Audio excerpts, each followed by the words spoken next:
ನಿನ್ನೆ ರಾತ್ರಿ Madanayakanahalli police station ಹದ್ದಿಯಲ್ಲಿರುವಂತಹ ಒಂದು ಜಾಗ ಗೊಂಗಂಡನಹಳ್ಳಿ ದಾಸನಪುರ ಹೋಬಳಿ ಅಂತ ಒಂದು ಜಾಗ ಇದೆ.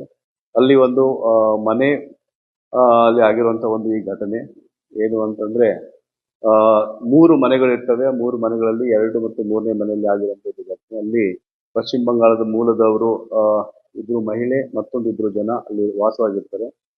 ರಾತ್ರಿ 9:15ರಿಂದ ಅರೌಂಡ್ 12:30 ವರೆಗೆ ಒಂದು ಘಟನೆ. ಒಂದು 5 ಜನ ಬಂದ್ಬಿಟ್ಟು ಅಲ್ಲಿ ಅವ್ರಿಗೆ ಹೆದರಿಸಿ ಬೆದರಿಸಿ ಅದಾದ ನಂತರ ಒಳಗಡೆ ನುಗ್ಗಿಬಿಟ್ಟು ಅಲ್ಲಿ ಇರುವಂತಹ ಒಬ್ರು ಮಹಿಳೆಗೆ ಫಸ್ಟ್ ಅವ್ರಿಗೆ ಒಂದಿಬ್ಬರಿಗೆ ಕಟ್ಟಿ ಹಾಕ್ತಾರೆ. ಗಂಡಸರು ಇರ್ತಾರೆ, ಅಲ್ಲಿ ಅವರಿಬ್ಬರಿಗೆ ಕಟ್ಟಿ ಹಾಕ್ಬಿಟ್ಟು ಅಲ್ಲಿರುವಂತ ಒಬ್ಬ ಮಹಿಳೆಗೆ ಅವರು ಅಲ್ಲಿ ಇನ್ನೊಂದು ಕೊಠಡಿಯಲ್ಲಿ ತಗೊಂಡು ಹೋಗ್ಬಿಟ್ಟು ಒಬ್ಬರಾದ್ಮೇಲೆ ಒಬ್ರು ಅವ್ರ ಮೇಲೆ ಫಿಸಿಕಲ್ ಅಸಾಲ್ಟ್ ಮಾಡಿ ಅವ್ರ ಮೇಲೆ ರೇಪ್ ಮಾಡಿದ್ದು ಒಂದು ಇದು ಘಟನೆ. ಟೋಟಲ್ 3 ಜನ ಈ ರೀತಿ ಅದನ್ನ ಮಾಡಿದ್ದಾಗಿದೆ. ಅದಾದ ನಂತರ 2 ಹೊರಗಡೆ ಇದ್ರು. ಈ ಟೋಟಲ್ 5 ಮೆಂಬರ್ಸ್ ಇದು ಅವ್ರ ಮೇಲೆ ಒಂದು ಕೇಸ್ ಇದೆ.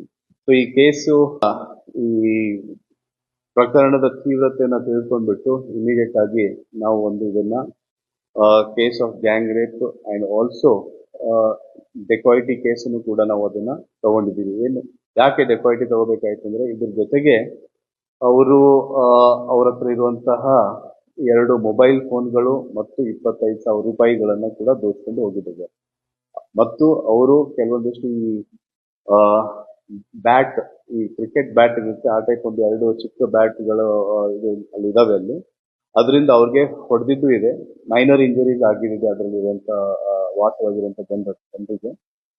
ಸೊ ಒಂದು ಡೆಕಾಯಿಟಿ ಪ್ಲಸ್ ಇದು ಗ್ಯಾಂಗ್ ರೇಪ್ ಕೇಸ್. ಸೊ ಕಲಂ 71, ಕಲಂ 127 sub clause 2, 118 sub clause 1, 311, 324 sub clause 3 read with 190 BNS ಈ ಅಡಿಯಲ್ಲಿ ನಾವು ಕೇಸನ್ನು ರಿಜಿಸ್ಟರ್ ಮಾಡ್ತೀವಿ.